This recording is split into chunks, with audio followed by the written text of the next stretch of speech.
In this video I'm going to show you how to grab some data, throw a dice 100 times and throw it into a blank spreadsheet. Now I've already got one done here, but I'm going to create a new blank sheet so that I'm pretending that I'm starting from scratch.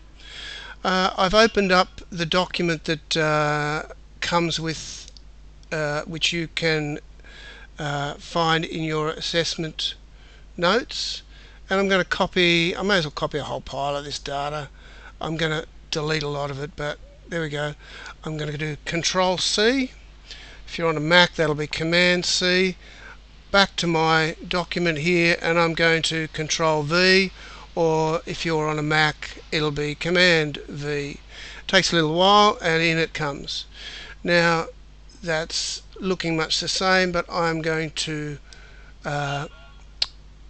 just make a lot of those columns narrower, and that gives me a fair bit of space. So you can muck around with the column widths as you see fit, and so I'm going to leave you to that. But you'll notice that all these are specific values. Back on this spreadsheet, if I was to hit F9 on this spreadsheet, it refreshes, and each of these numbers is actually made up of a random number, so two random numbers between 1 and 6, with 0 and 6 actually, but I'm adding 2 to make it up to 12. So that's a lot quicker than throwing your dice. So you could just keep hitting F9 until you get a set of data that you like, and then you can copy it as I have just done. Okay, when you're in your project, what you need to do is justify that you know where these figures come from. Where's that 11 come from? I'm going to pick a small one, 2. That's because there are 2 9s here. Can I spot one? I'm going to highlight that just to whoops, there it is, highlight it, and I can see 1 there, and I can see another one here. So that way I am showing that I know that this frequency column is 2 lots of 2 which appear here. You could do that for another as well. You probably don't want to do it for this 19, but you might want to do it for the 12s, say. Okay, I'm going to leave that to you though. You need to justify things. Now I've got a column here which is the percentiles. I'm actually just going to grab that column, and I'm going to grab the hand and shift it over to the left here, and you're going to see actually it cuts it all off.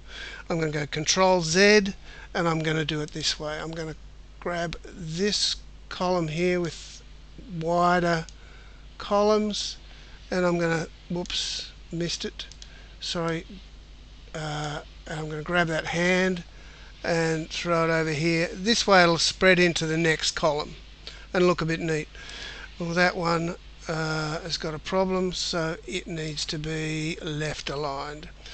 Alright, I can then grab the next, why isn't it moving? I can grab this extra column here, and I can move it over as well, and I can throw that there. Okay, so you can muck around, you can reformat that. What we really want to know is that you know where these numbers come from. So you can put explanations in here, similar to what I have got. I've got some of them here. Alright. You can then justify where that cumulative frequency comes from, explain that you understand what it's for. FX would normally be only used if you are calculating this stuff by hand, but you can explain why we do that. And Z scores, if you want to really extend yourselves, you can explain that. We have our relative frequencies here. Let's look at our 2s.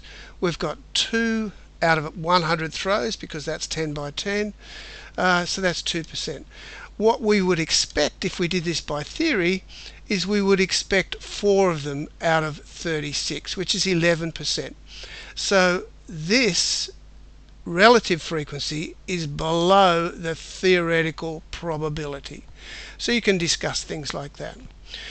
We've got a population standard deviation here, and we've got a sample standard deviation here. They could be verified on your calculator by plugging those in, and you can show us that you know the calculator buttons appropriate to those. I might just change a couple of columns here, but I think I've covered most of what I want to do. And so that you know how to manipulate a Google Sheet. This is different to Microsoft Excel. You can see that this is much more functional, and when I paste this into Google, I lose my graphs and I lose a lot of the functionality. These come in as values instead of formulae, but that's what we want for you, is for you to explain to us that you know how to manipulate a set of data. So it's actually better that you have values and not formulae. That's it from me. Thank you.